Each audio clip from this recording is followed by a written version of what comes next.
शांति। आज 27/8/2024। आज बाबा की मधुर मुरली के महावाक्य। मीठे बच्चे, चैतन्य अवस्था में रहकर शिव बाबा को याद करना है। सुन्न अवस्था में चले जाना या नींद करना यह कोई योग नहीं। जागृत अवस्था में रहते रहते शिव बाबा को याद करना है। प्रश्न है, तुम्हें आंखें बंद करके बैठने की मना क्यों की जाती है? अब बाबा कहते हैं बहुत से बच्चे आंखें बंद करके बैठते हैं और नींद की अवस्था में चले जाते हैं। तो बाबा कहते हैं इसीलिए उत्तर है, अगर तुम आंख बंद करके बैठोगे तो दुकान का सारा सामान ही चोरी करके ले जाएंगे। माया चोर बुद्धि में कुछ भी धारणा होने नहीं देगी। माया चोर, बाबा कहते हैं, बुद्धि में कुछ भी धारणा नहीं होने देगी। ध्यान इधर उधर भटकेगा। आंख बंद करके योग में बैठेंगे तो नींद भी आ जाएगी, पता ही नहीं चलेगा। इसीलिए आंखें खोल कर बैठना है। काम काज करते बुद्धि से शिव बाबा को याद करना है। इसमें हठ योग की कोई बात नहीं। हम हठ से बैठे हैं, स्ट्रेस दे रहे हैं खुद पे, हमको बैठना ही है, बैठना ही है। धीरे धीरे बाबा से जितना प्यार होगा वो योग सहज होता जाएगा। धारणा के लिए मुख्य सार है, पहला नंबर, गृहस्थ व्यवहार संभालते हुए बुद्धि योग शिव बाबा के साथ रखना है। गफलत नहीं करनी। पवित्रता की धारणा से अपना और सर्व का कल्याण करना है। दूसरा, याद की यात्रा और पढ़ाई में ही कमाई है। ध्यान दीदार तो घूमना है, इसीलिए उससे कोई फायदा नहीं। जितना हो सके सुजाग होकर शिव बाबा को याद करके अपने विकर्म विनाश करने हैं। कर्म योगी बनकर भी अपने विकर्म विनाश करने हैं। वरदान, श्रेष्ठ स्मृति द्वारा श्रेष्ठ स्थिति और श्रेष्ठ वायुमंडल बनाने वाले सर्व के सहयोगी भव। योग का अर्थ है श्रेष्ठ स्मृति में रहना। मैं श्रेष्ठ आत्मा, श्रेष्ठ परमात्मा की संतान हूँ। बहुत अच्छा सम्मान भी है ये, मैं श्रेष्ठ आत्मा, श्रेष्ठ परमात्मा की संतान हूँ। जब ऐसी स्मृति रहती है तो स्थिति श्रेष्ठ हो जाती है। श्रेष्ठ स्थिति में श्रेष्ठ वायुमंडल स्वतः बनता है, तो जो अनेक आत्माओं को अपनी ओर आकर्षित करता है।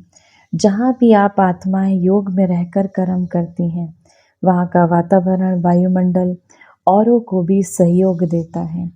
ऐसी सहयोगी आत्माएं शिव बाबा को और विश्व को प्रिय हो जाती हैं।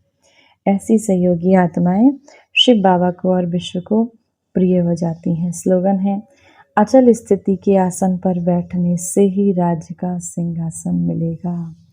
अचल अडोल स्थिति बनानी है बाबा के इस योग मार्ग में, इस ज्ञान मार्ग में। अपनी स्थिति को, माया के बहुत तूफान आएंगे, हिलने नहीं देना है। तो अपनी अचल स्थिति के आसन पर बैठने से ही राज्य का, कौन से राज्य का? सतयुगी राज्य का सिंहासन मिलेगा। सर्वप्रथम जब हमारी स्थिति अचल रहेगी तो हम अपनी आत्मिक स्थिति को धारण करेंगे, तो आत्मा रूपी सिंहासन प्राप्त होगा। दूसरा, हमें सतयुग में राज्य सिंहासन प्राप्त होगा। आज की मुरली से सम्मान का अभ्यास करेंगे। मैं श्रेष्ठ आत्मा अपने श्रेष्ठ पिता की संतान हूँ।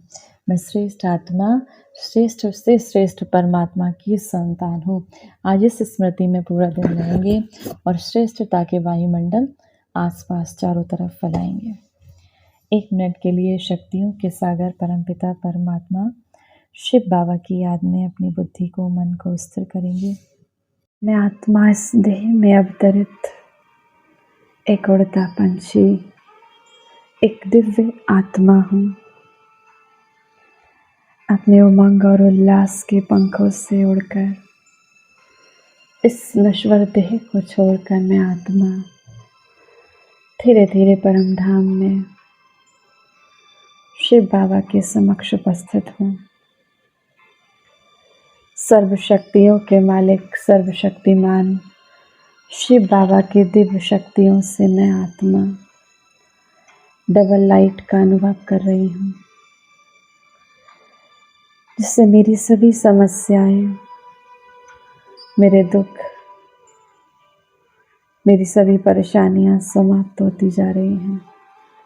मेरी सभी कमजोरियां दग्ध होती जा रही हैं। मैं आत्मा शक्तिशाली बनकर हर परिस्थिति को आसानी से निभा रही हूँ। मैं हल्केपन का अनुभव कर रही हूँ। मेरे शक्तिशाली प्रकंपन से मेरे और इस पूरे संसार के समस्त विघ्न समाप्त होते जा रहे हैं। संसार की सभी आत्माएं ईश्वरीय शक्तियों का अनुभव कर रही हैं। मैं आत्मा इस संसार के सर्वाकर्षणों से उपराम बन चुकी हूँ।